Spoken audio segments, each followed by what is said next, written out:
محترم، یہ بہت ہی اہم سوال کیا گیا ہے اور عمومی سوال ہے، اور اس سوال کا جواب دینا بہت ضروری ہے۔ السلام علیکم جناب، مجھے ایک مدد چاہیے کہ میں نے پاک چائنا فرٹیلائزر لمیٹڈ ہری پور میں جاب کی ہے، اور وہ ادارہ عرصہ تقریباً 20 سال سے بند ہے، بلکہ فرٹیلائزر کے تمام ادارے بند ہونے کے بعد ہیڈ آفس بھی ختم ہو گیا ہے۔ تو پینشن کی سبمیشن کے فارم پہ جہاں ادارے کی تصدیق کا کالم ہے، اس کا کیا کرنا ہے، اس کا کیا کیا جا سکتا ہے؟ اگر ادارے ختم ہو گئے ہیں، ویریفیکیشن نہیں ہو سکتی، تو اس کے لیے اب کیا کرنا ہوگا؟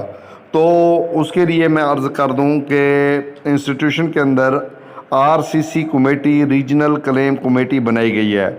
ریجنل کلیم کمیٹی ایسے کیسز کی چھان بین کرتی ہے جہاں پر پینشن کی تصدیق نہیں ہو سکتی ہے، وہ پھر اپنے ریکارڈ سے اس کی تصدیق کر کے اور وہ پھر پینشن جاری کر دیتی ہے۔ جو رجسٹرڈ ادارے ختم ہو گئے یا بند ہو گئے اور ان کے ادارے اپنے ریٹائرڈ ملازمین کی ملازمت کی تصدیق کرنے سے قاصر ہیں، ایسے تمام اداروں کی رجسٹرڈ اور ریٹائرڈ ملازمین کے لیے EOBI کے ریجنل آفسوں میں ریجنل کلیم کمیٹیاں قائم ہیں، جسے RCC بھی کہا جاتا ہے، جو ایسے کیسوں کی چھان بین کے بعد پینشن کی باقاعدہ منظوری دے دیتی ہیں۔ اس لیے جو احباب جن کے پینشن کے دستاویزات کی تصدیق نہیں ہو سکتی، تو وہ RCC کے پاس اپنا کلیم داخل کر دیں، تو وہاں پر پھر جو ہے وہ آپ کے حق میں فیصلہ دے دیں گی۔